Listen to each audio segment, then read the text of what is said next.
and welcome to episode 2 of Critcast with the Critcast. We are joined again with Mikel here, who today will be Hello. interviewing me in a bit of a break from our normal format. Frankly, because Mikel was first in, and I thought it'd be a fantastic person to interview me. He's very qualified for the job. Thank you. So, so here goes nothing. Over to you, Mikel. Welcome, Mr. William Wallace. How are you doing today? Not too bad, thank you. Not too bad at all. Good, good. So we're here to talk about, well, you and all things crit, really.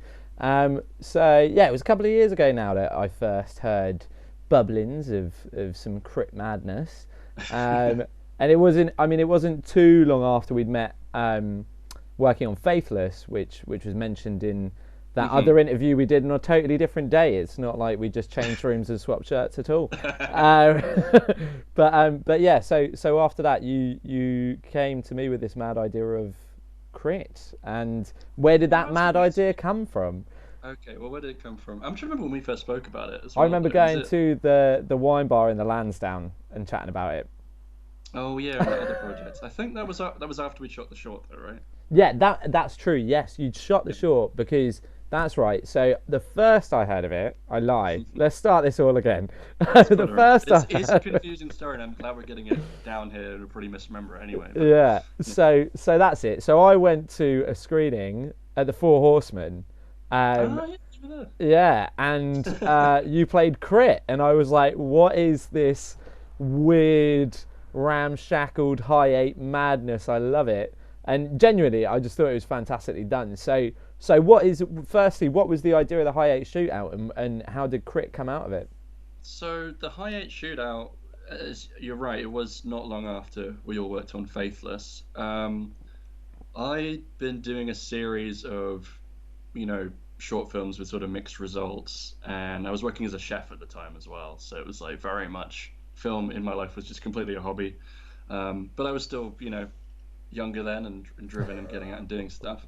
The reason we did the Hyatt shootout in the first place was I originally had those dates booked off work, I think, to do pickups for another project, which I still haven't finished. What project was that, Will? It was a project I was working on called Sweet Revenge with Liam Reagan. Oh, okay, nice. Which remains unfinished, sadly. Be on the DVD extras for Crit, no doubt. Yeah, the only time we showed footage from it was at the Crit screen, and we had it on a TV in the corner with a few other things. So nice. You might be one of the few people who's ever going to see any Sweet. But basically, that was another tricky project. I seem to just have cursed projects up until that point. I think we talked about when you're producing your own work before. So it's one of those situations. Gets messy. It can do, yeah. And those dates fell through. So I had these 2 days and a lot of frustration about, all these projects that were failing to get off the ground, failing to get finished, or other stuff I've been asked to work on that ends up being postponed. You know how it is. So really, we're just looking to do something kind of immediate. And in the weeks prior, I picked up a high-end camera from a charity shop. I think for like £15. Oh wow! Do you remember where you found it? I know where it is. I can't remember which one it's the one next to W.H. Smith's in Wimborne. I think. Okay, right. It was in Wimborne though. I think it's a children's charity. So you found this high-eight camera. You had the dates prepared, right? You had those dates prepared. Yes, for something else. Yeah. For something else. And did you have like crew and everybody? Were they on standby for those dates then, or was it like then you had the dates earmarked, you had the high-eight camera, and you were like, I got to do something. I'm going to do this. It was more the latter. Trying to think. I think India Mackenzie, who came along to the shootout, she was going to be doubling an actress we were doing pickups for. So that was the only thing. But other than that, everybody else came along on the open invitation, which is what we ended up doing. So I basically said, open invite. I want to shoot a film in a day on these dates, more or less, and anyone can come and like. Everybody should go on the camera, everyone should act, and we should just all try out ideas. So there wasn't too much going into it. But that was kind of the rules that you made, wasn't it? Because you made a set. It was a bit of a dogma manifesto, wasn't it, for the high eight shootout, as I understand? Yeah, I mean, I really just wanted to get back to, after having my first sort of few years tasting the industry where you realise it is a job, as great as it is, how lucky we had to have that job. Like, I wanted to remember why you run around with a camera in the first place when you're a kid. And I think, there's two ways of looking at filmmaking depending on what degree of professional you are. Like the beauty of filmmaking in cinema is that you have, I think, like you referenced last episode, you have hundreds, if not thousands, of people sometimes, all super specialized. They know exactly what they're doing, and they're all working together in this like really insane collaborative process. But then the other side of filmmaking that's fun is just the like megalomaniacal, like just go out and just blurt your ideas somewhere through a lens, you know. And I think I made that sound a lot more sinister than it is because I was going to say, do you feel like a megalomaniac when you're writing and directing, or is that what comes off to you? I think I was aware of that pitfall, and I think that's why I wanted Crit to be more collaborative. Okay. And just open the floor to whoever had an idea at the moment, you know. Because I think you find that more, especially with fledgling filmmakers, like there's that degree because film so often is about control and having control of the environment and of what the audience are able to see to you know equate to what the meaning of the story is. That it's framing. Exactly, yeah. And so everything that within that frame you control. So it does happen a lot that young filmmakers will turn to just being that like that egomaniac on set, like, no, do this, I don't need to give you a reason, it's just like this. And I've definitely been guilty of that as well. I mean, at the flip side, when I went to uni, like everybody wanted to be a director so bad, it was like really shone a light on that, and I was like, this is a bit much. You were all talking about your visions and your first year students, so I completely stepped away from directing at all at that point. Okay. I was like, I'm gonna do sound because I felt very intimidated by that idea. I was like, I don't want to be. Partly it was like me shirking responsibility, but also I felt a bit aware of like that. That's really interesting. Thing. I'd love to get into that more, but I realise that we're talking about Crit right now. So once you decided, like, definitely with the High 8 Shootout, that you wanted it to be this, we'll pass around the camera, we'll all act, so that it got rid of that megalomania effect. Do you think was that the intention? Yeah, I mean the priority was kind of to have fun because I was working like this horrible. I mean, I liked being a chef, but it was brutal hours, you know, and I was so frustrated at not finishing the projects I'd started that I was like, if we're going to do something else, then I just want it to be fun and have an innocence to it, basically. So I had innocence. Going in. There's still a lot of murder going on in the original Crit. Yeah, true, but I mean, just in the shooting trying style, to avoid that kind of like, oh, I need you guys to work on my project sort of vibe. Yeah. Which there's nothing wrong with, but like it was just nice sometimes you got to do that, but absolutely. Yeah, being there because you all wanted to be there is you know, because you're hanging out is a bit of a different vibe, isn't it? Yeah. So I did bring some ideas into the shoot. I think I deliberately wrote them up in Word rather than Excel text or final draft to make a point. So I wrote the D&D table scene, which is pretty much as written in the show. Oh, really? And then I think I maybe had I just wrote a list of things I had, like costumes and props and things like that. Yeah. And then we basically, obviously the way the short is structured, it's very loose. It's literally just that scene and then like a compilation of nuts stuff. Yeah, I mean, it's right into a feature film. It's like a Grindhouse trailer, right? Sorry? It's like a Grindhouse trailer. Yeah, and I was going to bring that up actually because a lot of stuff I'd done earlier was influenced by that idea of the fake trailer, which was very popular around like 08, 09 or whatever. That's really interesting because that also for me that was one of the bonded on, but that I mean for me one of the big openings into the film world was I remember buying a copy of like Empire magazine and they had a short film competition. This is when I was doing my GCSE, so I was like 16.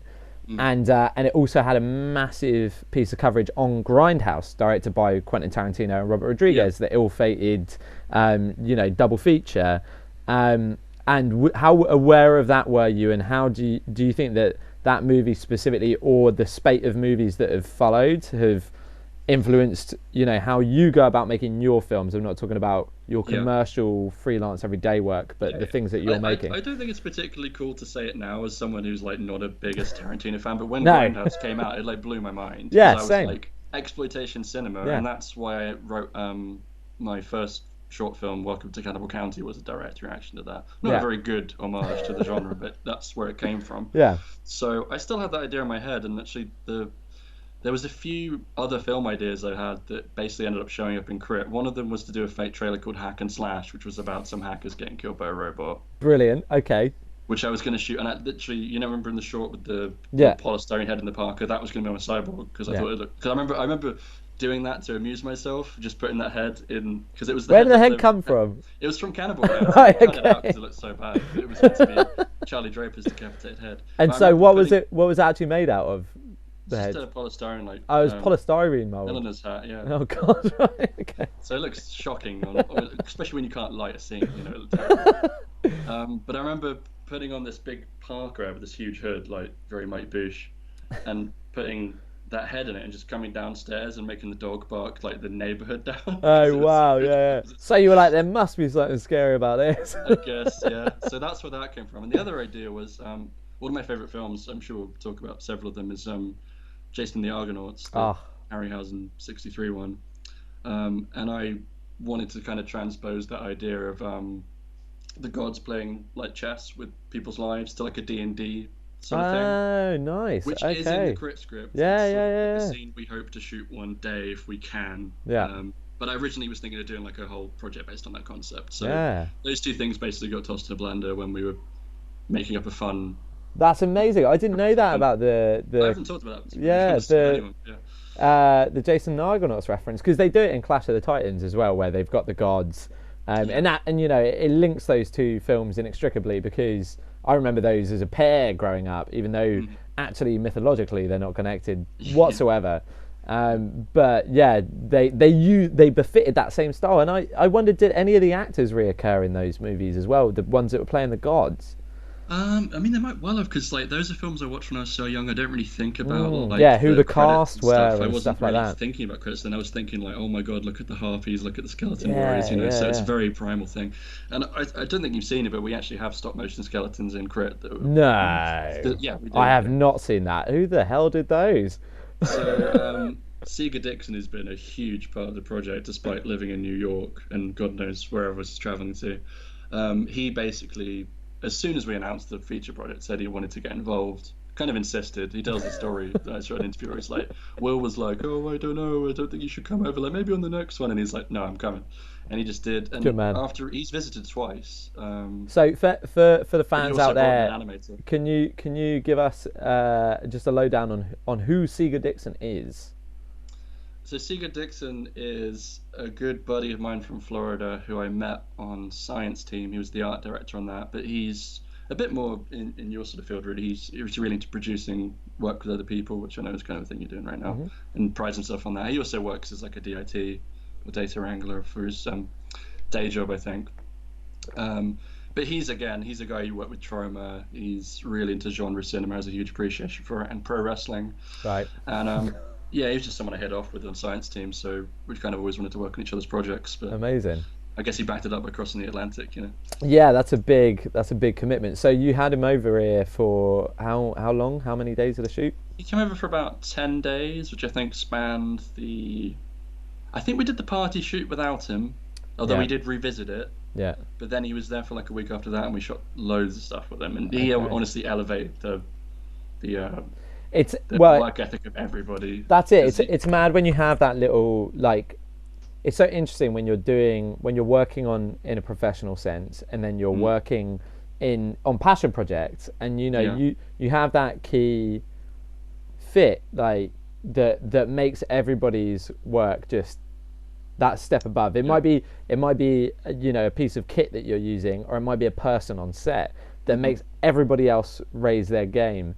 It sounds like Seeger was that for you then. Yeah, and it was at the time when the project was really like hitting off, and it was becoming a bit overwhelming for me. Yeah. So for someone to come in with his varied experience, he was doing fight choreography, he was helping us with lighting, he played a couple roles. Yeah, he played a couple roles. He was obviously the main reason we brought him over originally was to do like gore effects with Faye, so we kind of mentored her as well. Amazing.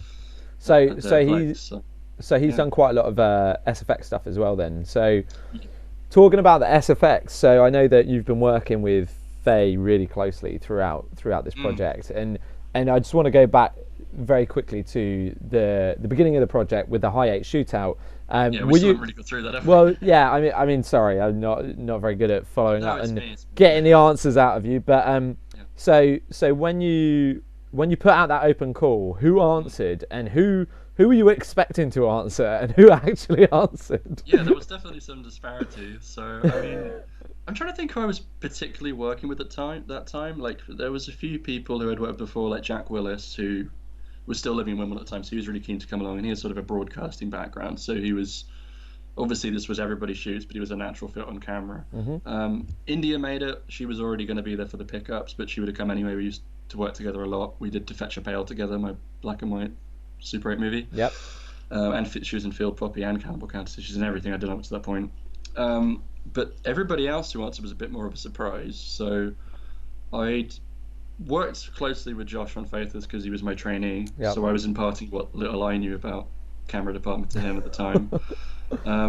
I've met Faye, but I think mostly because we were carpooling on Faithless, because I wouldn't have been working. No, not directly with her. Although it was quite there was a lot of camaraderie on set, and I think there would have been conversations, but yeah, you weren't working directly at that point. Seen her in between, but we obviously really became friends. Through Crit. And the other person, of course, who made it was Matt Miles, who I knew peripherally, but like considering how much he's brought to the project to this day. Matt's been integral, surely. He basically, I credit him as co-writer because he basically we go through every scene before we shoot it together, and he usually brings a lot more out of it. He's just such a talented guy with words and a great performer. I've been watching the footage by lately, and his scenes are just an absolute joy to watch. So, but I only knew him. He was my ex-girlfriend's brother, and that's really the only way I knew him at the time. Wow, I knew he was that's a poet, crazy. so I think I was like, because that's it. Like that was what was really interesting for me as well, is that I knew Matt on the periphery as well, like in a whole different context, like because of chaplains and stuff. Yeah, because of I used to go to a lot of spoken word nights by Lagan and stuff, and I'm pretty sure I'd seen him perform a couple of times at that point. So I knew who he was, and then I saw him pop up in your thing, and I was like, how does Will know Matt? How was that? We did meet once before that, because I was for a while developing with completely complete naivety, thinking of developing my first Grindhouse movie into a feature. And I'd spoken to Matt about playing a character in that, and he did a read of a scene with me in India, cool. which I remember very well because, two reasons. I think we met up twice. One time we did the read, and it was like a very fond memory I have of like seeing a scene come off the page, even though it's pretty horribly written. They really gave it their all, Another time though, I was like living such a crazy schedule trying to like single-handedly make a feature film, I guess, that I had arranged to meet with Matt to discuss his involvement with the project at the Olive Branch. And for some reason, within a few minutes of him being there, I just started laughing so hard I was crying, sobbing. He hadn't told a joke or anything. He hadn't told a joke, or? Oh, I don't think so. I was just like, I'm really sorry. I was like, no man, just take your time. It was really awkward. Poor Matt. I can't remember the full context of that, but that image is like me just being very professional. I mean, yeah, he throws himself in, doesn't he? And I know I've heard stories and seen footage of quite an infamous scene involving Matt's head. But yeah, so obviously you got those key collaborators involved with that high H shootout that you didn't expect. And I hope I'm forgetting anyone. I don't think my dad showed up in it. Amazing. But like, I mean, speaking about Crit, like Crit is you, Josh, Faye, and Matt. And there's a lot of other peripheral characters, but you guys have been the driving force, and of course Oscar as well. Later, he's been a massive part of making it. And he's very much not on camera as well. So he does have a role. Oh, he does. Oh, he has a couple. Psyched about that. But not in the same way. Like part of that infamous scene you just mentioned, but I don't want to spoil it. Okay. So what I mean though is like not only is it you guys making it, but it is you, Faye, Josh, and Matt. You're the main characters, right? Yeah, I mean the D&D group in the film is basically the core group that are there come rain or shine, pretty much. That's And so, like you say, there's a lot of people who. How have those guys' involvement though? How have their roles changed and shaped because you're not sticking to specific roles? Like you're all working in front of and behind the camera. Sometimes because you're in front of the camera, it means you can't do your duties behind the camera, so somebody else has got to take that role. And I did want to use this opportunity to say I never wanted to act in the feature. In fact, I asked you to play the role at one point. You did, and I wasn't willing to keep my hair the same length for that long. Well, look at me now. But yeah, no, you're right. I mean, because of the way we'd started this project with the short, even going into the feature, I still really wanted to like bear in mind that we wanted to give everybody the opportunity to show off what they were good at with it. And I was quite open to like writing stuff in to accommodate that, or featuring different things, which is always good because it does help you work with what you got. But also, I wanted to like make sure we showed everybody off and elevated their skill set. Yeah, you know absolutely. What I mean? So there was certain people that we kind of had to rein that in a little bit, like Josh, because Josh is in every scene. I kind of told him more or less, like, I just want you to focus on acting because I'm asking so much of you. Yeah, and he's always delivered, by the way. Yeah, no, he's a fantastic actor. Because I had a hunch about him acting when we did Faithless. I was like, because he mentioned acting at the time, and I was like, I could see this guy just having so much sympathy on screen. Yeah, he's just like he's got one of those. Like when you meet him in person, he's just got that character that he's got so much energy, and it's such a unique energy that you just want to start filming him, no matter what the fuck he's doing. And not only do I want to start filming him, I want to finish Crypt because I think he's got a lot of range that I really want to see. I really think he's a bit of a chameleon, to be fair. Yeah, definitely. Like I've been amazed. Like I was doing a casting, and we were looking for somebody with an American accent. And it only dawned on me at the latter stages of the casting where we'd get all these people do American accents who are British. Yeah. And obviously Josh grew up for a number of years in Seattle. So like it only occurred to me at the last minute, like, local guy, American accent, Josh. And so I threw it his way, and he like snatched the part out of like, you know, we must have auditioned about 100 people for that role, and he just like, as soon as he did the audition, the producers were like, that guy, that's our guy. Yeah, and I was like, wow, amazing. Yeah, no, Josh is a fantastic So again, performer. Just having these people that turned up for my little vanity project, you know, to turn out to be so good. And I mean, Faye's another example. Faye's like prodigiously talented for her age, and I think she's come a long way since starting this project as well. Exactly. So I wanted to talk a little bit about how do you, as a leader in this, and as not only like is it your idea, but you're adapting as you go, but you're also trying to hold the vision together, assumingly, whilst allowing space for interpretation and adage.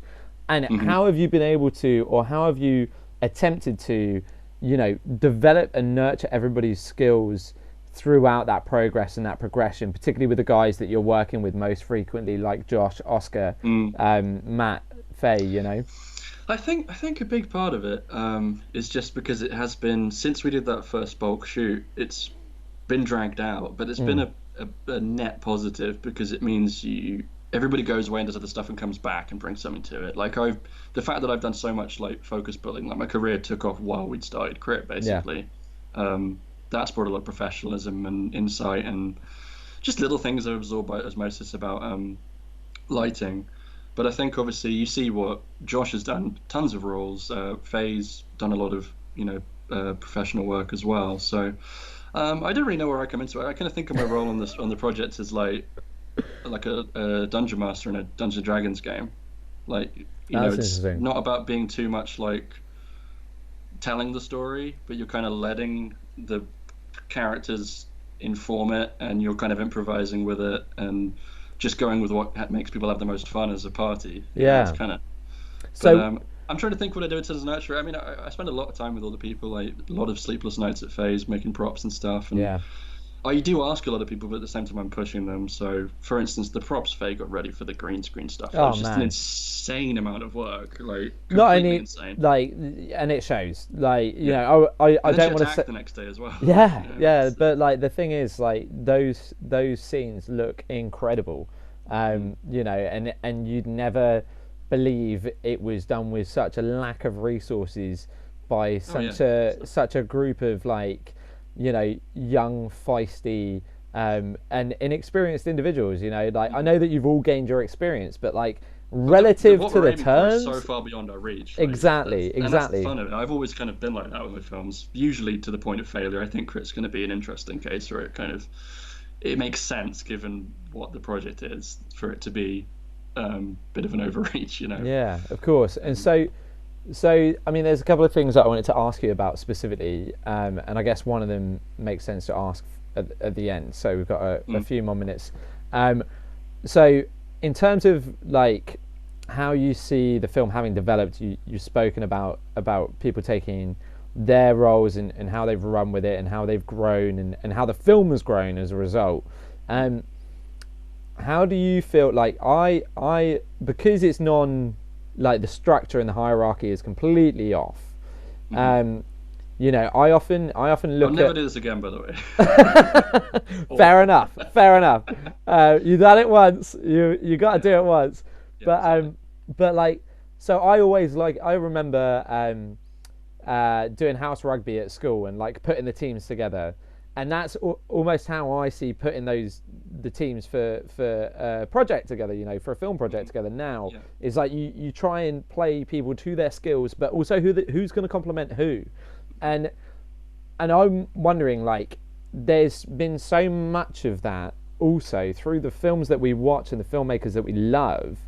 Is there like what inspiration have you taken from there and from which eras and which styles of filmmaking are most coming together to make Crit? Do you think? Who are you looking to for the inspiration? As much as I know it's happening organically.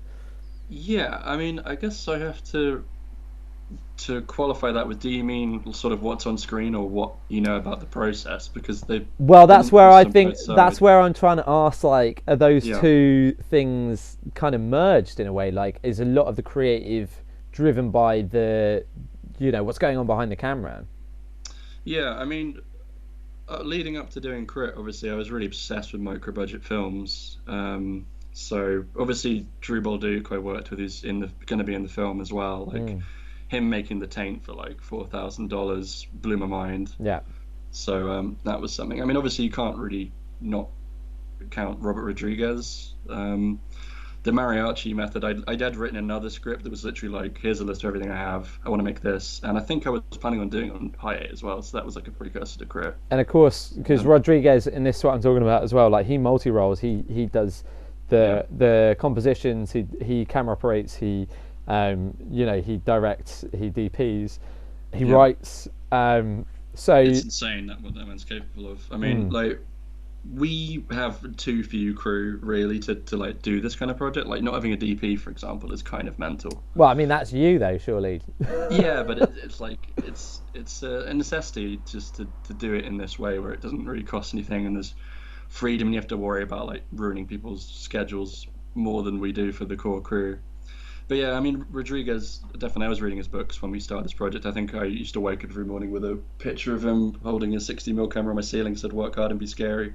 Nice. It was that, and it was I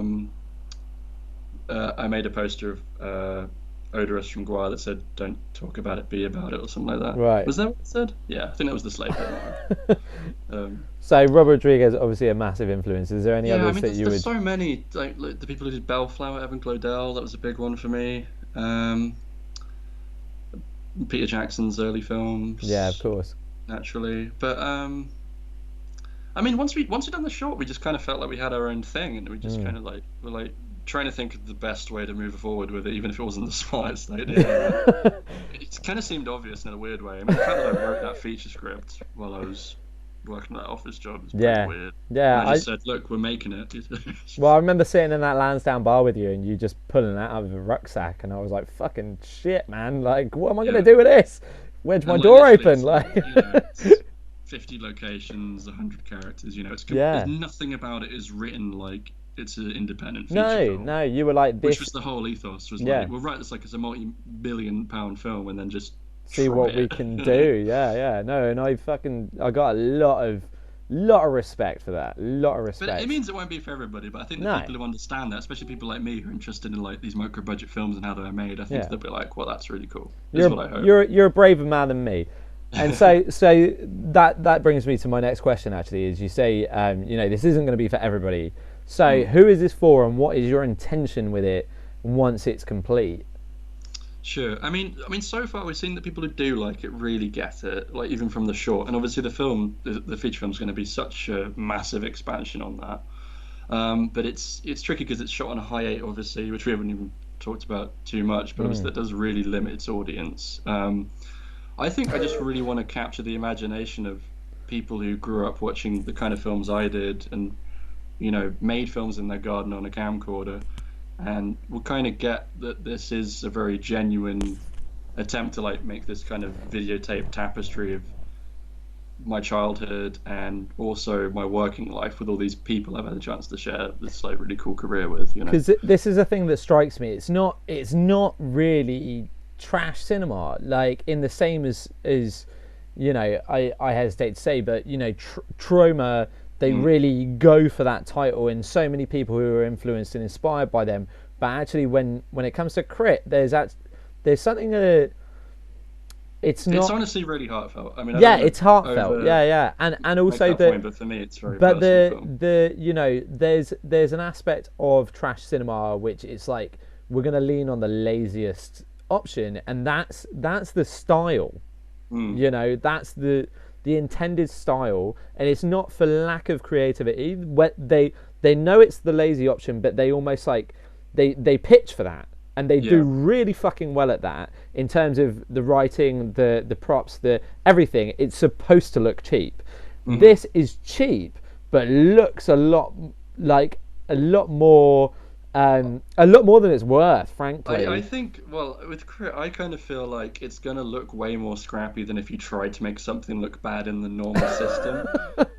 Because really what we're doing is so, like, ridiculous in terms of the no money, the high eight, and trying to do so much. It's always going to be, like, a sketch of what is in the script in a way. And we found a lot of times it really comes across very well because of the performances, things like that.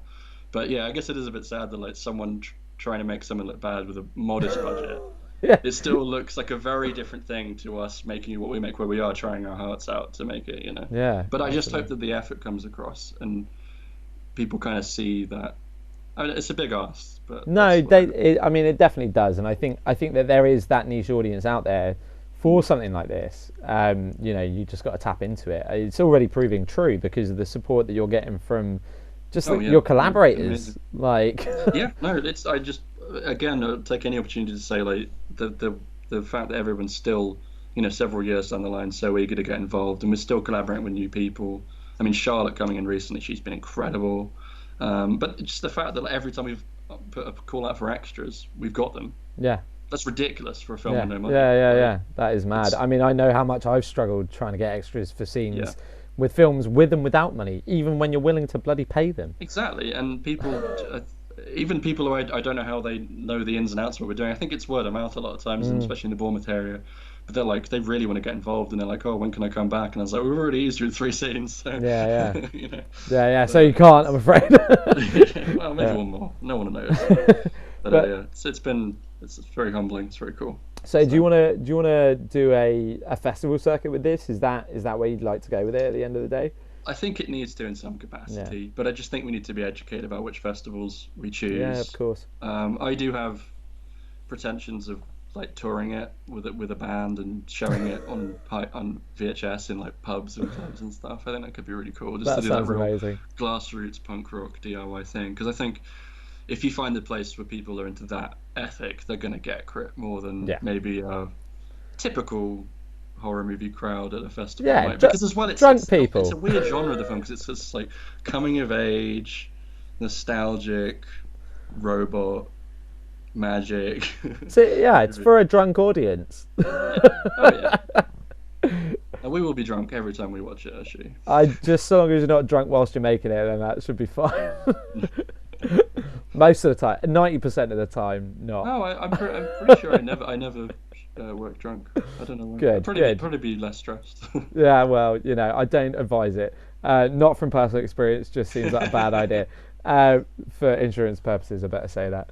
But so it's been amazing. One final question, just to put into context how mad this endeavour is. Do you remember when you asked me, when you presented me with a script, you were asking me about crowdfunding? And do you remember what you had in mind as a target for your crowdfunder and what you achieved and what you've gone ahead to make this entire feature film with. Well, we had What to was look that down the number? couch a few times afterwards. But Yeah, sure. yeah, no, our initial goal on our Kickstarter was £1,987. And you achieved it? We did, yeah, Yeah. and I think we achieved about 110% of that, so it was around 2 grand we Nice, made. nice. And Yeah. how far did that stretch you? No comment. But honestly, it's not really not cost us very much, and I think a lot of the budget, like especially when I was living at home, really was just the money I would have spent on the pub. Yeah, yeah, Because the whole time we've like said, okay, we did this film for like £10 the short. We're doing a feature film for several thousand. We're not just going to spend that money to throw something at the screen to make it look bad on purpose. Like we have to stretch every penny. yeah, man. And there's been times where we've spent, a fair bit of money on something. Like for instance, we did pay Wolf for his appearance, Of course, we didn't even get which we into felt was Wolf, worth man. it. Yeah, yeah, yeah.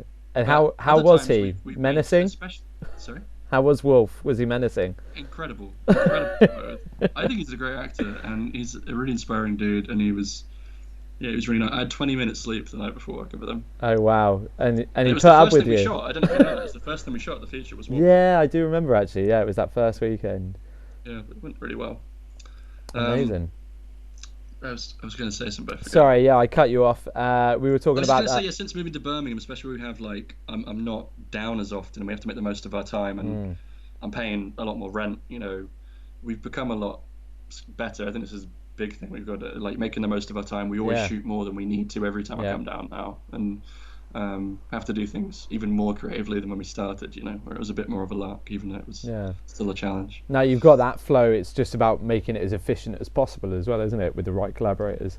Yeah, and I mean the way we'd lined everything up this year before lockdown started, I mean it was looking very like I was really amazed how well we'd organised it. So hopefully a lot of that will stick because a lot of it was in house. So when people are able to, hopefully we should better resume those plans and finish this off.